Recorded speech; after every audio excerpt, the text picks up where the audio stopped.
Donald Trump e Elon Musk protagonizam uma ruptura sem precedentes. O embate mistura política, negócios e o futuro da exploração espacial. O estopim da crise foi a retirada de uma indicação de Musk para a NASA. Jared Isaacman era o nome indicado pelo bilionário para comandar a agência espacial estadunidense. Mas Trump disse que ele tinha associações questionáveis. Musk viu a decisão como uma hostilidade direta e reagiu com duros ataques ao governo Trump. Chamou o novo pacote fiscal de abominação repugnante e acusou o projeto de inchar o déficit em trilhões de dólares. Musk também denunciou cortes em incentivos à energia limpa. E Trump contra-atacou e disse que poderia romper contratos com a SpaceX. Em jogo, mais de 20 bilhões de dólares em parcerias com o governo. O dono da SpaceX não se calou e continuou a fazer insinuações de que Trump estaria escondendo ligações com o caso Epstein. O bilionário que tirou a própria vida na prisão era acusado de comandar um esquema de tráfico sexual de menores de idade. Enquanto tudo isso acontece, as ações da Tesla despencaram.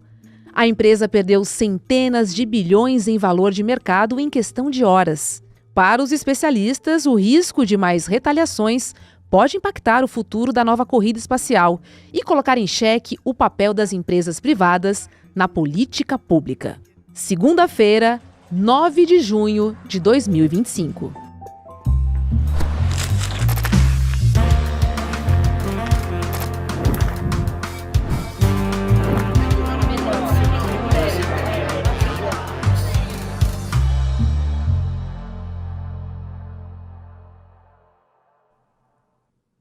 Olá, seja muito bem-vindo, seja muito bem-vinda. Eu sou a Roberta Garcia e este é o videocast Em Detalhes. Aqui sempre com um convidado ou uma convidada, a gente vai mergulhar e analisar um tema do nosso dia a dia. Hoje eu converso com o historiador Brian Pitts, diretor assistente do Instituto Latino-Americano da Universidade da Califórnia, a UCLA de Los Angeles. Oi, Brian. É um prazer recebê-lo aqui no Em Detalhes. Tudo bem, obrigado por me convidar hoje. Brian, vamos falar dessa treta, né? Porque o desentendimento entre Trump e Elon Musk, queria saber a sua opinião se era algo previsível. Mesmo que o bilionário sul-africano tenha sido o maior doador da campanha do presidente estadunidense, né? Doando aí cerca de R$1,5 bilhão de reais. É bastante dinheiro. Pois é, 300 milhões de dólares, né? Mas, bom, em comparação com a fortuna, né, que ele tem, é como se fosse R$10 para a gente, né? Mas Verdade. É previsível que sim, né? Porque, bom, em primeiro lugar, a gente estamos tratando, né, de duas pessoas com personalidades muito grandes, né, com um ego, né, o tamanho do Brasil, né, ou dos Estados Unidos. Pessoas que então nesse sentido pessoas que se acham muito, né? Mas em segundo lugar, né, porque sempre teve, bom, pelo menos essa segunda vez de governo Trump, tem essa tensão entre o povo MAGA, né, tipo os apoiadores iniciais do Trump, que são muito contra a imigração, que esse nacionalismo de direita e tal, né? E os tech bros, né, os caras do big tech, né, que têm perspectivas nitidamente diferentes, né, do qual o Trump faz parte. Então, acho que sempre era previsível que teria essa tensão. Agora, não sei se alguém imaginava que chegaria ao nível de drama, né, digamos, que eclodiu essa semana. Bom, é muito divertido assistir, né? Mas também é uma preocupação sobre o futuro próximo e o futuro mais longe do país também. Pois é. E aí, nas redes sociais, tanto no X, de propriedade de Elon Musk, quanto a Truth, que é do presidente estadunidense, começou a troca de acusações. A troca de gentilezas, vamos dizer assim. Eu vou começar com Trump, que usou a expressão associações questionáveis para barrar a indicação de Jared Isaacman à NASA. Lembrando que ele foi indicado pelo Musk. E aí eu te pergunto, o que esse veto diz sobre o uso político de instituições públicas, hein, Brian? Mas essa também é o que vai se falando sobre o governo Trump desde a primeira vez, né? E até mais dessa vez. Eu acho que é relacionado ao problema mais amplo do uso do governo federal para fins pessoais, né? Seja para perseguir inimigos políticos, seja para colocar amigos em lugares de poder, e usar cargos públicos como se fossem moedas, né, de troca, como se fossem fichas num jogo num jogo, né, de chance, né? Então, faz parte, na verdade. Para mim, tipo, tudo isso é muito triste, tudo isso tipo, vivi até o ponto de assistir isso acontecendo com meu país, né? Mas também no contexto do Trump, nada me surpreende. Gente. E aí, Elon Musk reagiu à fala de Trump, dizendo que o pacote fiscal dele, abre aspas, era uma abominação repugnante. Será que nós estamos vendo aqui uma disputa legítima de visões? Ou você acha que se trata mais de uma guerra de egos, hein? Entre dois bilionários que concentram poder demais? O que você acha? Bom, considero que, na verdade, tipo, é uma guerra de posições políticas, mas não de ideologias, né? Por exemplo, eu acho que o Trump pode até ter razão quando ele diz que o motivo verdadeiro que o Elon está irritado com ele não é porque o novo orçamento vai levar o país para a beira do abismo, né, em termos fiscais, mas realmente porque na questão do crédito de impostos para carros elétricos, né, que acaba ajudando muito para a Tesla, só para explicar um pouco, né, para quem está no Brasil, cada pessoa que paga imposto de renda e compra um carro elétrico durante o ano anterior pode receber um crédito de até $7.500 no imposto de renda. Então, digamos, fim do ano você ficou devendo $10.000 para o governo federal, mas você comprou um carro elétrico, agora você deve só $2.500. Ou você não devia nada, então você vai receber $7.500 do governo federal. Tudo isso para incentivar a compra de carros elétricos. Agora, no novo orçamento, estão falando sobre cortar esse benefício para os tributários e também para as empresas que fazem carros elétricos, né? E isso vai ter, obviamente, né?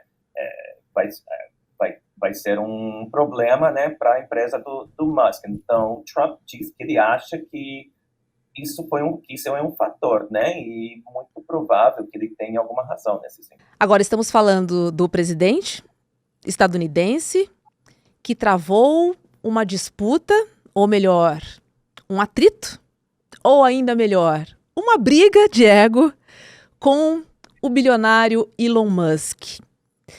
Se a gente for pensar nessa queda de braços, Brian, quem você acha que leva? Então, eu acho que o homem mais rico do mundo, né, tem muito poder. Agora, o presidente dos Estados Unidos pode ter mais poder ainda, né? Porque a gente já viu como o Trump utiliza a máquina do governo federal para perseguir seus inimigos políticos, né? O exemplo mais claro que estamos enxergando nesse momento é a briga que ele comprou com Harvard University, né? Retirando os financiamentos das universidades como Harvard e como Columbia, também até ameaçando fazer conosco aqui, com a gente aqui na também. Mas então o governo tem esse poder de retirar benefícios em termos de impostos, né? De retirar financiamentos, de mudar leis ou a maneira que a lei é fiscalizada pelo governo federal. Então, eu acho muito perigoso pela parte do Elon Musk ficar tipo uma expressão que a gente tem em inglês poking the bear, cutucando o urso, né? Nenhum urso vai acordar e vai morder, né? Então, por isso que fiquei muito surpreendido ontem, né? Quando o Elon quando ele acalentou as coisas ainda mais, né, dizendo que o motivo que todas as informações sobre o escândalo com Jeffrey Epstein, né, não foram que o Trump não está querendo Revelar, né? Tornar revelar, né, público. Aham. porque ele está incluído, né, supostamente, entre os clientes, né, do Jeffrey Epstein. Eu achei isso muito, a gente fala below the belt, né, embaixo do cinto. E perigoso, né, tipo, chegar nesse nível pessoal de ataque. Então, fiquei até surpreendido quando fez isso. Na sua opinião, o Elon Musk deve se concentrar mais agora nos seus negócios, sabendo que a Tesla deixou de vender muitos veículos elétricos e está ameaçada, inclusive, de perder investimento estadunidense na sua corrida espacial, inclusive. Agora, você acha que depois desse capítulo, Elon Musk deve se retirar da vida pública ou você acha que ele deve investir numa nova frente, entendendo que a ideologia dos dois não é diferente, né? Mas ainda assim, você acha que ele se torna um adversário político de Donald Trump? Duvido, né, porque, em Uhum. primeiro lugar, se encontrar de verdade para as empresas dele, e se ele for focar nessa questão, não ajuda em nada a provocar o governo federal, né?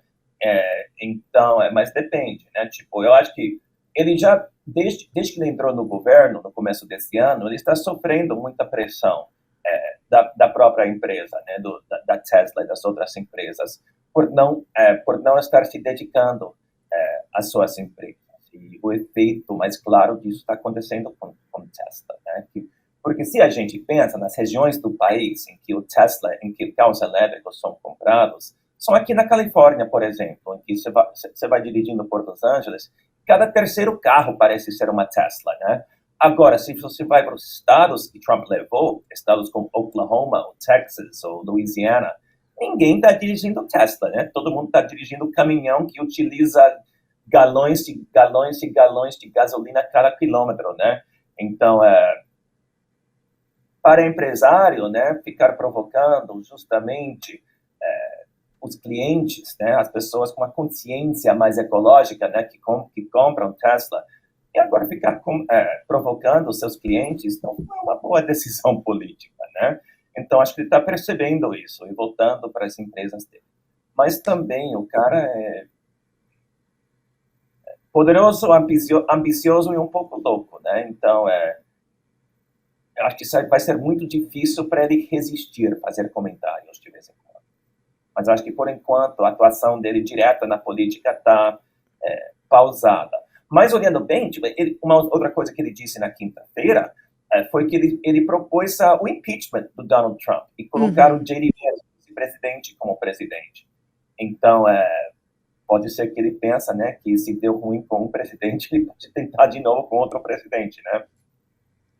Brian, você acha que algum dia Elon Musk e Donald Trump já se deram bem? Acho que para mim foi sempre um casamento de conveniência, né? Tipo, Uhum. ia trazer vantagens para cada um. O Partido Republicano precisa e se beneficia do apoio financeiro, né? Que, diferentemente do Brasil, né? Que as empresas não podem fazer doações para campanhas políticas, aqui podem. E se não fazem doação direta para uma campanha política, é só criar uma organização sem fins lucrativos para promover candidatos políticos. Então, as pessoas ficam falando sobre a democracia americana, mas, na verdade, tipo, nesse sentido, em vários outros, a democracia brasileira é mais forte. Porque no Brasil, doações de US$ 1 bilhão, né, de uma pessoa jamais seriam permitidas. E o bate-boca continua, né? Cada um na sua rede social. E aí o Trump, na Truth Social, que é a rede dele, ele disse o seguinte, se referindo a Elon Musk, abre aspas, é um ingrato com ambições messiânicas, fecha aspas. Brian, até que ponto esse embate é uma guerra de narrativas entre dois populismos, o político e o tecnocrático? Bom, essa categoria de populismo é sempre complicada, né? Uhum. Porque muitas vezes é condenada pelos cientistas políticos, né? Dizendo que tipo, colocando em contraste um populismo com a democracia liberal, né? Supostamente, nesse sentido, o populismo seria ruim, né? O meu ponto de vista sobre isso já é um pouco diferente, né? Tipo, o PT no Brasil já foi criticado pelo populismo. Eu acho que muitas vezes o liberalismo capitalista critica qualquer tentativa de aproximação aos eleitores, né? Tipo, ao povo, como um populismo, justamente para deslegitimizar essa democracia mais direta. Agora, eu acho que nem Trump nem Musk representam um populismo democrático, né? Mais um populismo autoritário. Mas eu acho que é muito difícil classificar a política do Elon Musk como populista, porque quem é o público-alvo deles? São esses tech bros, né? Esses tecnocratas que já expressaram eles não gostam da democracia, né? Eles até dizem abertamente que um sistema autoritário de direita seria melhor. Então, acho que é difícil categorizar o posicionamento do Elon Musk como populista, porque para ele fazer pelo menos para Trump, discursivamente, tem um apelo direto ao eleitorado, né? Agora, eu acho que para Elon seria melhor ainda se nem tivesse eleição, né? Eu acho que para esses tech bros, esses tecnocratas, a visão é mais uma meritocracia, né, em que os melhores, os mais inteligentes, ou seja, eles, né, vão ser donos de tudo, né? Então, eu não considero isso um embate entre dois populismos, mas sim entre um populismo de direita e entre uma tecnocracia de extrema direita, que não tem nada de populista e muito pouco de democrata. Bom, o fato é que o Musk denunciou os cortes em energia limpa. E claramente nós entendemos aqui os cortes nos carros elétricos, né? Os subsídios aos carros elétricos.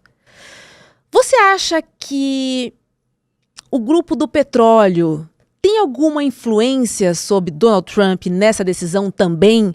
A gente entendendo que eles também doaram para a campanha de Donald Trump e fazem parte do governo, inclusive.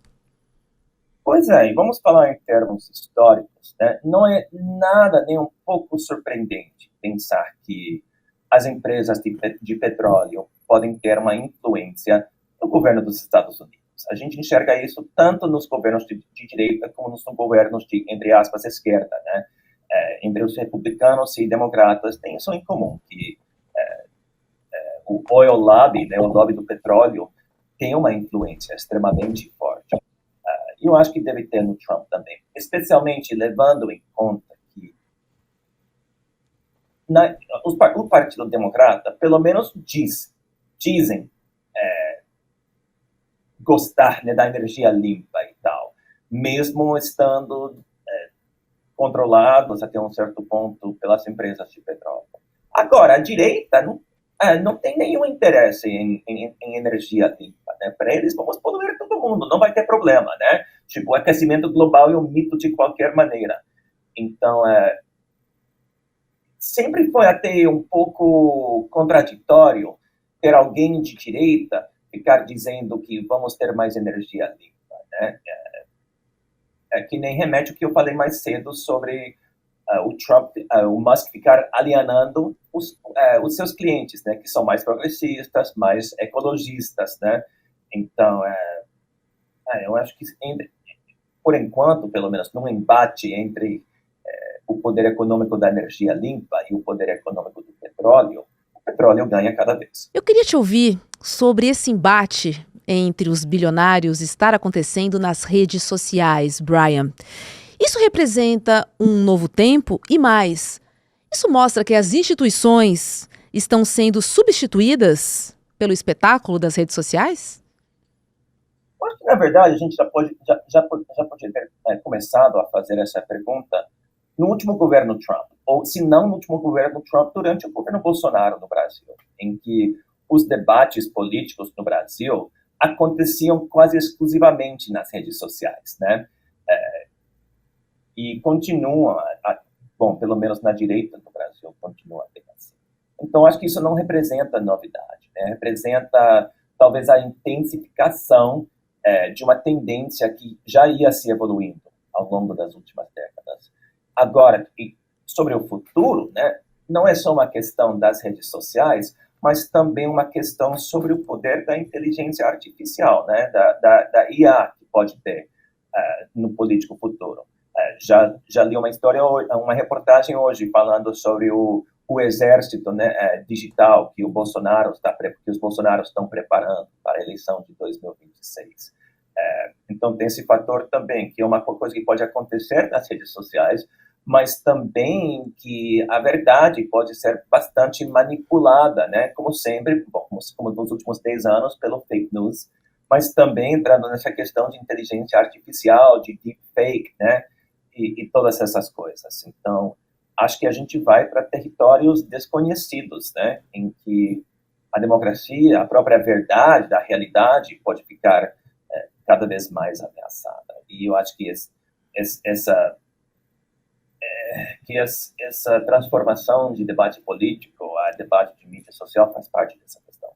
Ô Brian, e seguindo essa linha de redes sociais, você acha que esse embate nos ensina um pouco sobre a democracia hoje e no futuro? Ou seja, o fato de termos a possibilidade de uma democracia morrer através de posts em redes sociais, talvez cortes no orçamento, no lugar de tanques e guerras, isso aponta para que lugar, hein, em relação à democracia? Bom, será que a democracia estava viva, pelo menos nos Estados Unidos, antes disso? Acho que ao longo das últimas 3 ou 4 décadas, o país tem passado por um processo de desdemocratização cada vez mais amplo, né? Hoje em dia, o eleitor comum, né, seja de esquerda, seja de direita, não pensa que tem qualquer influência sobre o processo político. Porque, de qualquer maneira, não importa meu voto, né? O lobby de petróleo vai continuar com seu poder. O lobby a favor de Israel vai continuar com seu poder.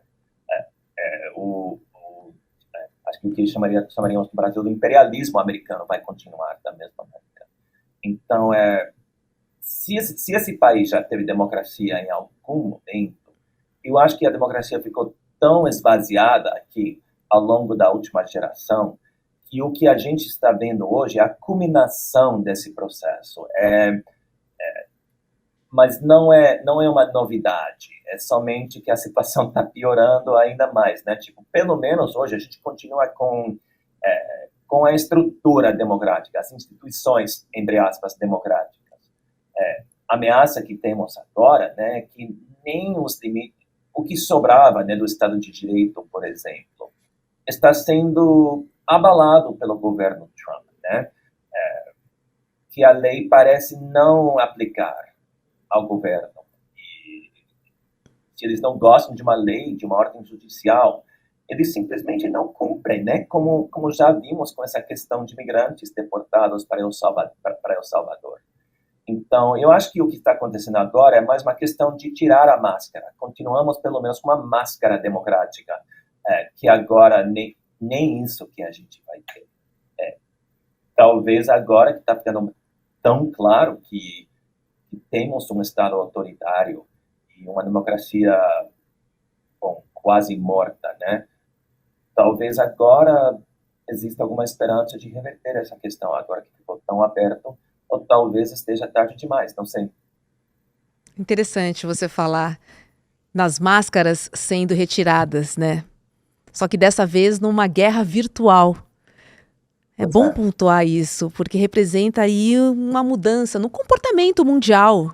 E eu acho que é inerente aos avanços tecnológicos, né? Acho que não tem como fugir muito disso, como você disse. Com a televisão, né? Com a rádio, com a invenção da prensa, né?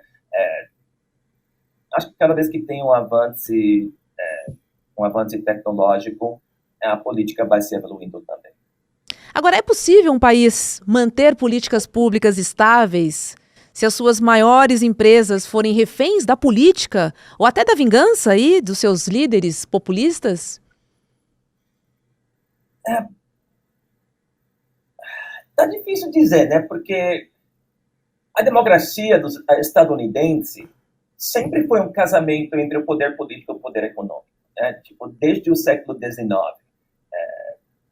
Então, as empresas sempre foram... será que nesse país as empresas são reféns do governo? Ou será que aqui o governo é refém das empresas, né? Em termos históricos, é mais o segundo que a gente está enxergando. Uhum. Então, se o Trump pode reverter isso para fazer das empresas um refém do governo, não sei, mas historicamente falando, é o governo americano que é refém das empresas. Sobre esse embate entre Trump e Elon Musk, para a gente encerrar, você acha que nessa disputa a verdade realmente importa? Não, de forma alguma, né? Porque, bom, em primeiro lugar, como você destacou muito bem, essa briga está acontecendo nas mídias sociais, onde a verdade é extremamente maleável, né? E não acho que tem muita importância, não. É uma briga de personalidades e de interesses econômicos, mas uma briga de ideologias, acho que não. Que eu acho que isso realmente deve ser deve soar algo muito conhecido, né, para quem está no Brasil. Porque aqui nos Estados Unidos sempre ficamos com essa ideia, mentirosa, mas essa ideia que nossa política tinha alguma nobreza, né, por ser mais ideológica, enquanto no Brasil, né, os políticos são mais fisiológicos, né? Mas eu acho que o que está acontecendo hoje nos Estados Unidos, hoje em dia, estamos virando talvez mais, entre aspas, brasileiros, né? Que a ideologia não está importando por nada. E no Brasil, isso sempre foi reconhecido, né? Que os políticos seriam fisiológicos e não ideológicos. E pode ser que sempre foi assim aqui, mas outra vez a máscara está sendo retirada, né? E nosso sistema está virando cada vez mais fisiologista também. Vamos fazer só um exercício de futurologia rápido aqui. Você acha que Elon Musk deve recuar nos próximos dias? Bom, como eu sou historiador, gosto de falar mais do passado e não do futuro, né? Estamos falando de alguns dias para frente, acho que posso tentar adivinhar, né? Eu acho que o Trump está fazendo de tudo, né, para acalmar a situação. Pelo que eu vi, as fontes internas da Casa Branca estão falando que ele está irritado com a situação, mas ele está falando meio que, vocês sabem como que o Elon é, né? Então, eu não sei se eles vão se aproximar novamente, mas não faz bem para nenhum dos dois continuar com essa briga. Com certeza não faz nada bem para Elon Musk, não faz nada bem para Tesla. Já vimos que acho que eu li que por causa da desvalorização das ações da Tesla, que o Elon perdeu como 34 bilhões de dólares ontem. Então, isso não é sustentável nem para ele. Então, eu acho que para ele vai ser necessário se acalmar. Bom, mas se ele está sob a influência de ketamina e MDMA todos os dias, quem sabe o que ele faz, né? Mas o que faria sentido seria um recuo estratégico. Perfeito. Um acordo de interesses, vamos dizer assim. Né, Brian? Vamos ficar de olho, então. Obrigada, viu, por participar conosco aqui do Em Detalhes. Obrigado a você. Olha, eu tenho um último recado muito importante para você, porque a situação é grave. Dia após dia, aqui no ICL, nós damos notícias sobre como o extremismo está se articulando cada vez mais com força. A grande verdade é que a extrema-direita tem um plano em curso para derrotar a democracia. Mas nós temos uma chance de sobrevivência e nós vamos te contar.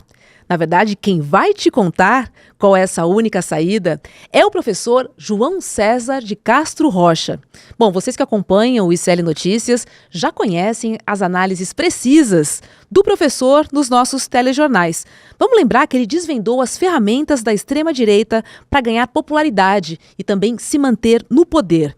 Agora ele preparou essa super aula para compartilhar, todo esse seu valioso conhecimento. Vai ser no dia 15 de junho, que é um domingo, às 8 horas da noite. E aí o ICL, então, te convida para essa aula aberta e online, que se chama A Semente do Caos, com o professor Castro Rocha E essa aula terá a mediação de Eduardo Moreira.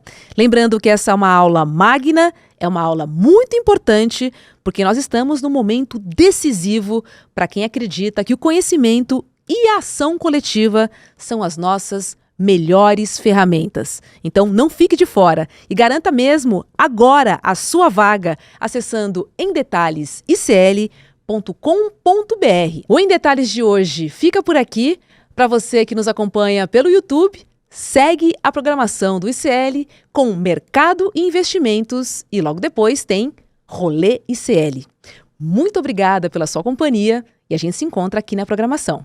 Tchau, tchau. Olá, meu nome é João César de Castro Rocha. Eu acabei de gravar uma aula aqui no ICL tentando mostrar que existe um plano em todo o mundo e também no Brasil que a extrema-direita utiliza para conquistar corações e mentes, vencer eleições e transformar democracias em estados autocráticos. Dia 15 de junho, um domingo às 20 horas.